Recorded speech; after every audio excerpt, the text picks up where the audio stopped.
Every year, there's an air show at Teterboro Airport, which I usually find out about from an ad like this in the entertainment section of the Bergen Record. One of the big attractions is a B-17, which is a bomber that saw a lot of service during World War II.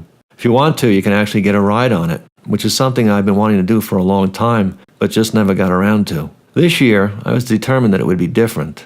I put the ad on the refrigerator and marked my calendar and told my family of my plans. Concerns were raised over the wisdom of my going on such an adventure, but I assured everyone that guys who fly planes like these have to have thousands of hours in the air and that it would be perfectly safe. When I got to the show, I bought a ticket, and I admit it cost a lot more than I expected. Still, I was there, and I wasn't about to allow my cheapness to stand in the way of my plans. There's the Yankee lady, returning from ferrying around 12 people on a ride that lasted a little over a half an hour. They made about 13,000 B-17s during World War II, and almost 5,000 were lost in combat. All told, they ran about 1.5 million missions and dropped half of all the bombs that fell onto Germany and its allies. My father's college education was interrupted by the war, and he was put to work as a mechanic on these airplanes. In later years, he said that his fear of air travel was caused by flying them in under less than ideal weather conditions, often piloted by young men who were put in the air with only a couple of months' training. When our group was ready to go, one of the crew asked, "Who'd like to sit in the front?" I was the second to say yes, which won me a nice seat in the clear bubble at the nose of the plane.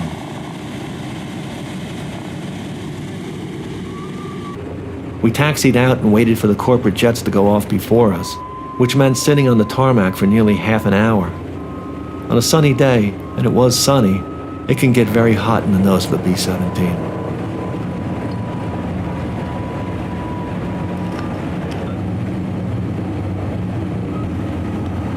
As we turned onto the runway, I was getting pretty pumped. Finally, we were rolling.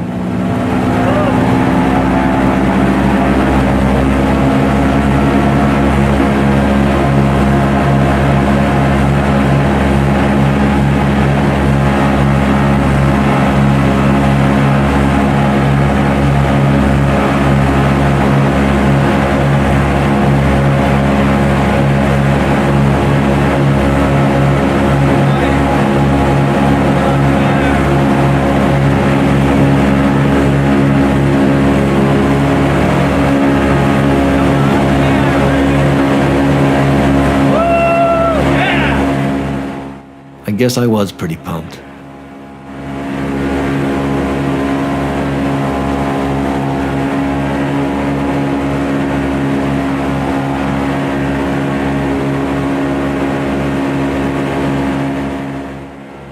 As we climbed out over Teterboro in northern New Jersey, I wasn't sure where our flight would take us, but it was soon clear that we were heading down the Hudson River for the tip of Manhattan.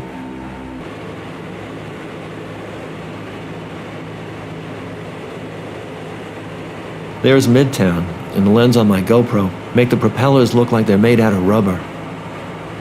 We flew over downtown, and you can see the Freedom Tower in the foreground. After a while, I did the right thing and gave up my prime seat so others could have a turn. I crawled out through the bomb bay and up into the cockpit.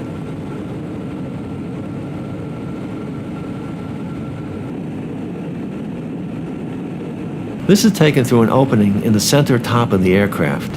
If you look closely, you'll see the parachute jump over on Coney Island. There's the Verrazano Narrows Bridge. We headed back up the Hudson, and you can see the Brooklyn and Manhattan bridges. And another view of downtown and the Freedom Tower. It's kind of amazing that we can fly so close to it.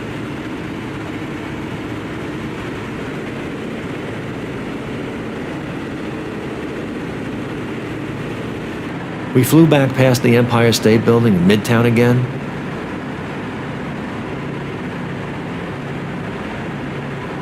In the Bronx, we got a nice view of the new Yankee Stadium.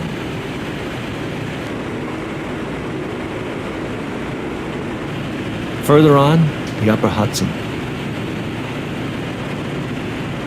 It was exhilarating, but then, and way too soon, we were soon shaking and rattling our way back down to the airstrip.